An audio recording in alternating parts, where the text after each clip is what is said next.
ભાવનગર જિલ્લાના આ ખેડૂત મગફળીનું મૂલ્યવર્ધન કરી સિંગ તેલનું વેચાણ કરી રહ્યા છે। ભાવનગર જિલ્લા સહિત સમગ્ર સૌરાષ્ટ્ર તેમજ ગુજરાત રાજ્યના ખેડૂતો હવે દિવસે ને દિવસે રાસાયણિક ખેતી છોડી પ્રાકૃતિક ખેતી અપનાવી રહ્યા છે। પ્રાકૃતિક ખેતીમાં પાકોનું વાવેતર કરી તેનું સીધું માર્કેટિંગ યાર્ડ અથવા બજારમાં વેચાણ કરવાના બદલે મૂલ્યવર્ધન ખેડૂતો કરવા લાગ્યા છે। મારું નામ સોલંકી પોપટભાઈ લગરાભાઈ, ગામ કરેડા, તાલુકો ઘોઘા, જિલ્લો ભાવનગર। અભ્યાસ મારો 7 પાસ છે અને 2014થી પ્રાકૃતિક ખેતી કરીએ છીએ। 2014માં અમે શરૂઆત કરી હતી, એટલે લગભગ 10 વર્ષ જેવું તો થઈ ગયું છે ઓકે આ પ્રાકૃતિક ખેતીને।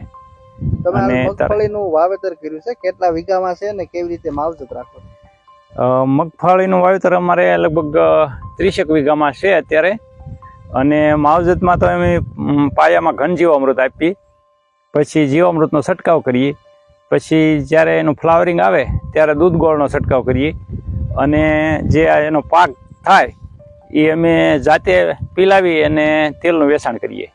ડબ્બે તમને શું ભાવ મળે છે અને કાકા સુધી વેચાણ કરો છો?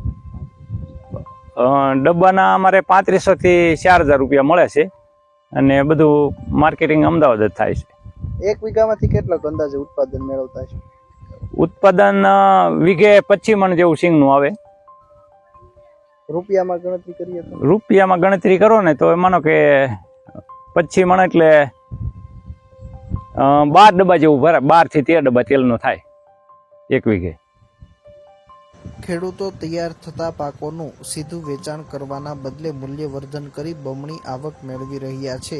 જેમાં મગફળીનું વાવેતર કરેલું હોય તો સિંગતેલ કાઢી તેનું વેચાણ, હળદરનો પાવડર તૈયાર કરી તેનું વેચાણ, લીલા મરચાંનો પાવડર તૈયાર કરી તેનું વેચાણ, ચણાના પેકેટ તૈયાર કરી તેનું વેચાણ જેવા અલગ અલગ પાકોનું ખેડૂતો મૂલ્યવર્ધન કરી તેમાંથી બમણી આવક મેળવી રહ્યા છે।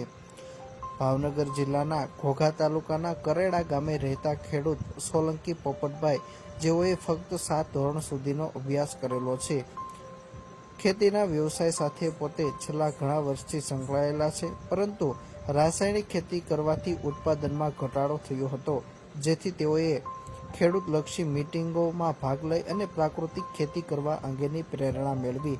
હાલ તેઓ છેલ્લા 10 વર્ષથી સંપૂર્ણ પ્રાકૃતિક ખેતી કરી રહ્યા છે, જેમાં અલગ અલગ પાકોનું વાવેતર કરી તેમાંથી સારી એવી આવક મેળવી રહ્યા છે। હાલ પોપટભાઈએ 30 વીઘામાં મગફળીનું વાવેતર કર્યું છે। આ મગફળીનું તેઓ પ્રોસેસિંગ કરી તેલ કાઢી ડબ્બા પેકિંગ તૈયાર કરી અમદાવાદ ખાતે વેચાણ કરી રહ્યા છે।